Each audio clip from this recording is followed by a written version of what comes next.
News, सच जरूरी है। नमस्कार, एमएनएस न्यूज लाइव में आप सभी का स्वागत है। मैं हूँ आपके साथ आंचल। तो आइए देखते हैं देश और दुनिया की तमाम बड़ी खबरें।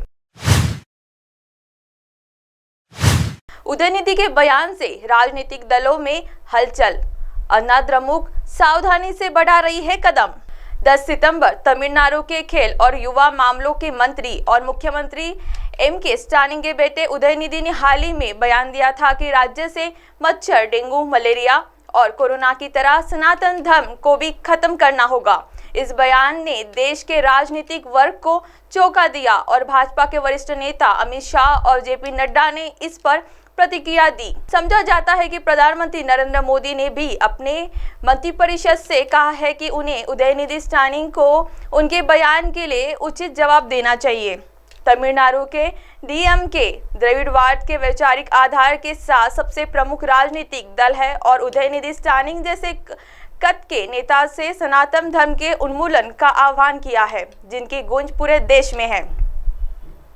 द्रविड़ विचारधारा के संस्थापक ईवीएस रामास्वामी पेरियार या थंतई पेरियार ने हमेशा ब्रह्मांडवाद और ब्रह्मांडवादी विचारधाराओं के खिलाफ एक रुख अपनाया था और कई वर्षों के बाद उदयनिधि भी वही बात बोल रहे हैं। राजनीतिक नेतृत्व और मीडिया ने जमकर चर्चा की। उदयनिधि द्वारा सनातन धर्म पर हमले को द्रविड़वाद और सभी के लिए समान था कि द्रविड़ विचारधारा पर चर्चा करने के लिए एक बड़ा राजनीतिक कदम के रूप में माना जाता है और इसका उद्देश्य भाजपा अन्ना द्रमुक गठबंधन के कदमों को रोकना है। डॉक्टर मनोज कुमार ने ISNS को बताया, उदयनिधि ने द्रविड़वाद को तमिलनाडु की राजनीति के केंद्र में लाया है और शायद राष्ट्रीय स्तर पर भी राज्य की शीर्ष राजनीतिक पार्टी डीएमके द्वारा इस मुद्दे को उठाने के राज्य के सभी राजनीतिक दलों में इसकी गूंज होगी। उन्होंने या तो द्रमुक के साथ सहमत होना या इसका विरोध करना होगा। 2024 के लोकसभा चुनाव नजदीक आने के साथ ही डीएमके ने जानबूझकर सनातन धर्म को चर्चा के बिंदु के रूप में लाया है। आइए बढ़ते हैं अगली खबर की ओर।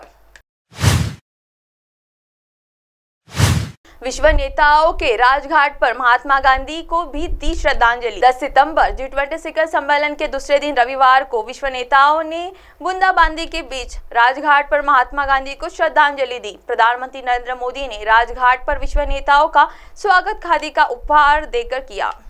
इटली की प्रधानमंत्री Giorgia Meloni, German chancellor Olaf Scholz, Oman के उप प्रधानमंत्री असद बिन तारिफ बिन तैमूर अल सैद, बांग्लादेश के प्रधानमंत्री शेख हसीना, संयुक्त राष्ट्र महासचिव एंटोनियो गुटेरेस, विश्व बैंक के अध्यक्ष अजय बंगा, महानिदेशक विश्व स्वास्थ्य संगठन टेड्रोस एडनोम का स्वागत किया। विश्व नेताओं ने महात्मा गांधी को श्रद्धांजलि दी और पुष्पांजलि अर्पित की।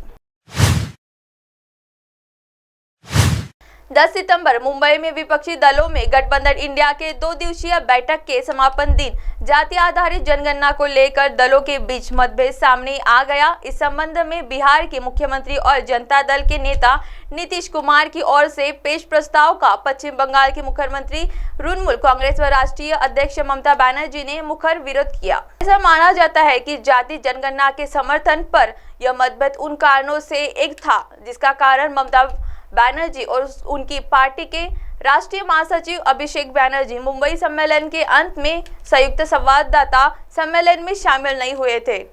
आखिर जाति जनगणना के समर्थन को लेकर मुख्यमंत्री इतनी संवेदनशील क्यों है?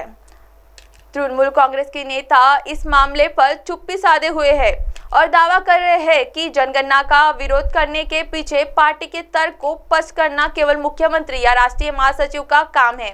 राजनीतिक पर्यवेक्षकों को और टिप्पणीकारों को इस रुख के पीछे कुछ ठोस कारण दिखाई देते हैं।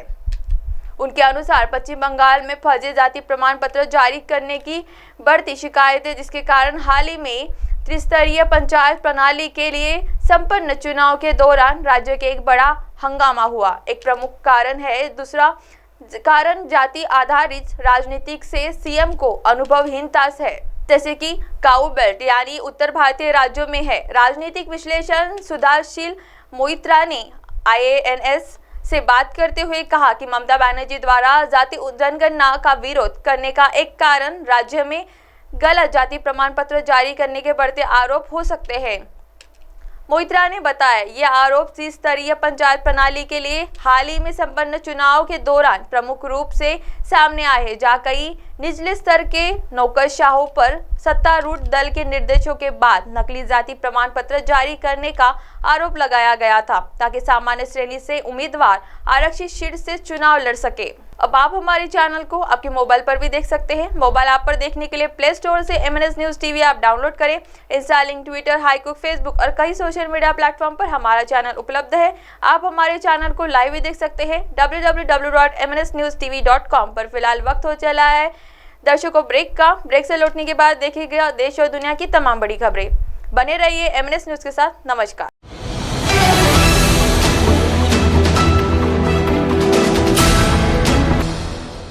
ये है MNS न्यूज नेटवर्क और आप देख रहे हैं MNS न्यूज।